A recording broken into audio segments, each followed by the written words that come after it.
ଏଇଟା ଭାବିଛନ୍ତି ଯେତେବେଳେ ଆମେ ଅଧିକା ଷ୍ଟ୍ରେସ୍ ନିଅନ୍ତି କିମ୍ବା ଅତ୍ୟଧିକ ଚିନ୍ତା କରନ୍ତି ଆମ ଶରୀରରେ ତାର କ'ଣ ପ୍ରଭାବ ପଡ଼େ ଆସନ୍ତୁ ଜାଣିବା।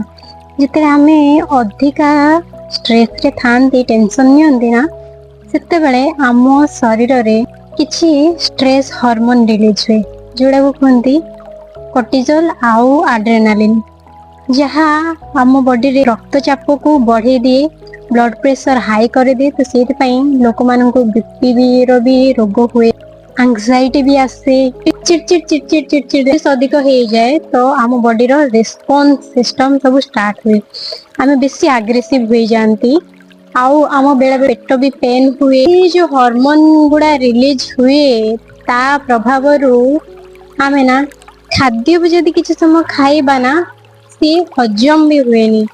ତ ଯେତେବେଳେ ଆମେ ଷ୍ଟ୍ରେସ ରେ ରୁହନ୍ତି ସେଇଟାର ପ୍ରଭାବ ପୁରା ଘଣ୍ଟେ 2 ଘଣ୍ଟା ପର୍ଯ୍ୟନ୍ତ ଆମ ବଡିରେ ଇଫେକ୍ଟ ପକାଏ, ଆଉ ରକ୍ତଚାପ ବଢିଗଲା ପରେ ଆମର ହାର୍ଟ ପ୍ରୋବ୍ଲେମ, ହାର୍ଟ ଆଟାକ୍ ହବାର ସମ୍ଭାବନା ବି ଥାଏ। ତ ସେଇ ଯେତେ ଟେନସନ କମ ନେବେ ସେତେ ଭଲ।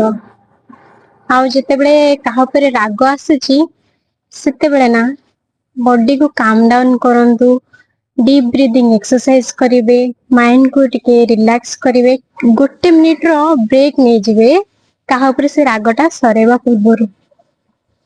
କାରଣ ସେ ଯୋଉ ଅଟୋମେଟିକ ରିଆକ୍ସନ ଆସେ ସେଇଟା ଆମର ଆଡ୍ରେନାଲିନ ହରମୋନ କରେ ଫ୍ଲାଇଟ ଆଉ ଫାଇଟ ମୋଡ ତାର ଥାଏ। ଆଇଦର ମାନେ ପୁରା ନିଲ୍ ହେଇଯିବ, ନହେଲେ ପୁରା ଆଗ୍ରେସନ ରେ ଫାଇଟ କରିବ, ଯୋଉଟା କି ଆମର ଇନକ୍ରିଜ କରିଦିଏ ରକ୍ତଚାପକୁ। ଆଉ କର୍ଟିଜୋଲ କଣ କରେ, ସିଏ ତାର ପ୍ରଭାବ ଆମର ଅଲଗା ସବୁ ଯାକ ଶରୀରର ଅଙ୍ଗକୁ ପକେଇଥାଏ। ତ ସେଇଥିପାଇଁ ଯେତେବେଳେ ଟେନସନ କିମ୍ବା ଷ୍ଟ୍ରେସ୍ ହଉଛି ତାହେଲେ ଅତ୍ୟଧିକ ଟେନସନ ନିଅନ୍ତୁ ନାହିଁ, କାରଣ ଆପଣଙ୍କ ଶରୀରରେ କୁପ୍ରଭାବ ପଡିବ ତାର।